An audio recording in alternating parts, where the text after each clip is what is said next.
Good afternoon. My name is Chris, and I'm here with my co-founder Philip, and we're from a 3D printing startup called Voovo. The idea for Voovo came about when I created a 3D design in a CAD program and uploaded it to an online marketplace where 3D printing hobbyists purchased their models to use on their 3D printers. I later found this exact design being sold on another marketplace, but it was under another username. The intellectual property had been stolen and it was now being monetized by someone else. I assume many others in the industry had the exact same pain point I did, and I sought out to fix it through a startup. And with the recognition of this problem, we immediately built an MVP. This is a secure online marketplace for the sale and distribution of 3D printable design files. Now, when we built it, we thought we had a really good understanding of our target market. We had 3D designers on one hand who wanted to monetize their work, and we had owners of 3D printers who wanted a platform to buy and sell 3D printable designs. Now, looking back, we didn't actually provide any of these people with correct value. When we built the MVP and we launched, no one was actually using it. We didn't really know about the lean startup methodology, and we realized we should probably backpedal and consult our targets and find out what they really want. So we conducted 50 surveys and 10 interviews with members of the design community and people who own 3D printers. We found some pretty varying results. It turns out that the 3D designers don't actually want security. In fact, they really hated security. They wanted to be part of a maker movement where everything was open source and they could build on each other's work. It turns out what the designers wanted were actually 3D printed models. These designers were great in CAD, but they didn't own 3D printers and they wanted someone to print their designs. Meaning, our owners of 3D printers now became our partners and our designers became our customers. So to further understand our target market, we sat down with them for a very in-depth focus group. What we asked them was, as designers, how come you're not currently looking at places to get 3D printed models? And it turns out they were looking at places to get models, but everything was too expensive. So we asked them, would you get more 3D printed models of your work if the prices were cheaper? And they said yes. So then we asked the people who we know that own 3D printers if they would print objects on behalf of other people if they were properly compensated. And they said yes. So based on this, we've decided to move forward with the pivot. New set of pain points and problems. Our users were experiencing very high startup cost to getting into 3D printing and didn't want to put up the upfront capital to purchase one of these devices. So therefore, there's a very limited access to 3D printing technology. For our 3D printing partners, well, they don't have an ability to actually capitalize their investment or determine any sort of intelligent ROI. They needed a platform in order to do so. So with this in mind, we rebranded Voovo and became a two-sided crowdsourced marketplace for buyers and sellers of 3D printing services. For our users, we would leverage the downtime that some 3D printing studios experience so they could offer lesser pricing to our users. For the 3D printing partners, well, we provided a platform for them to monetize that downtime. In place, it was time to brainstorm our customer segments. We knew from our past experiences that 3D designers and modelers did in fact find value in this product, so we added them to the list. Entrepreneurs and engineers, well, we work in an incubator and we work with a lot of these groups and we know that they use 3D printing as a form of rapid prototyping, so we added them to the list. We also know that architectural firms and building developers will build scaled versions of their models to take to client pitches, so we added them to the list. We also know that marketing departments routinely get personalized or customized corporate swag to hand out at events, so we added them too.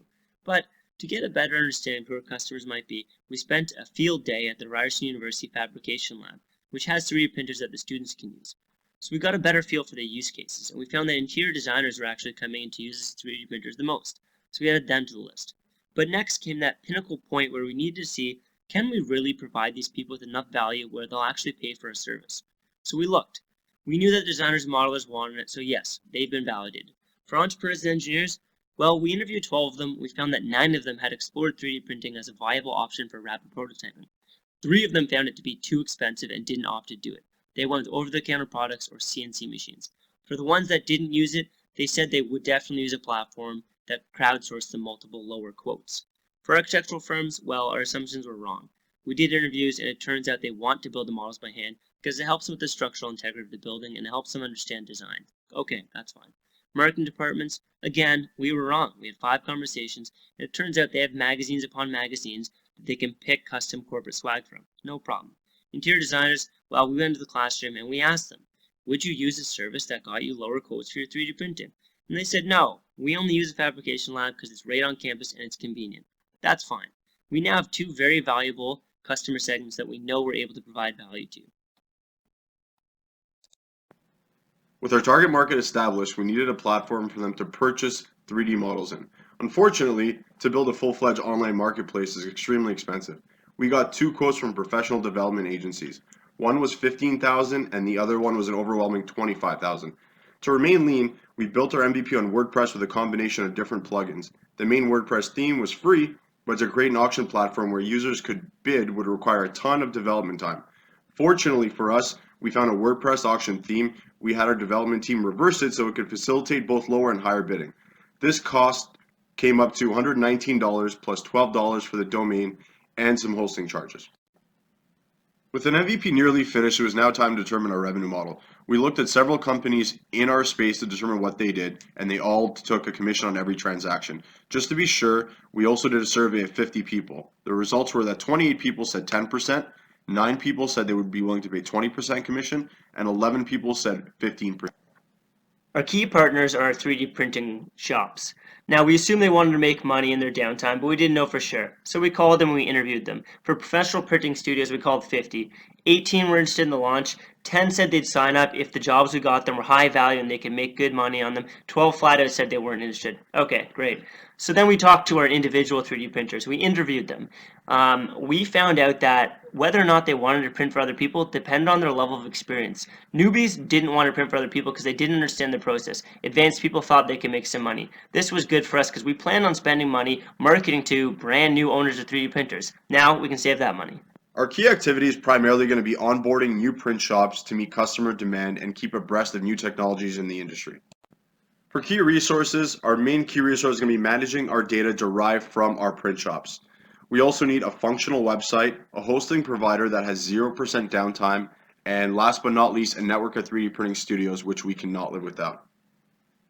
In terms of customer relationship, after speaking with the print shops and having them sign up to our site, we were told that it was a confusing process and there was very little direction.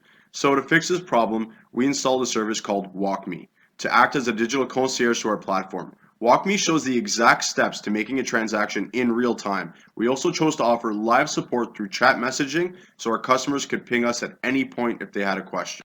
For cost structure, we determined that our cost of customer acquisition is $8 per user based on the research conducted on Google's Keyword Planner.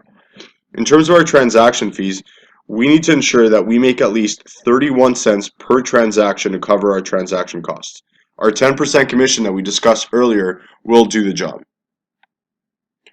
So that's pretty much it. Thank you for your time and attention. We are planning on launching our site officially on Thursday, March 5th, and we hope to see you in Halifax very soon. Thanks again.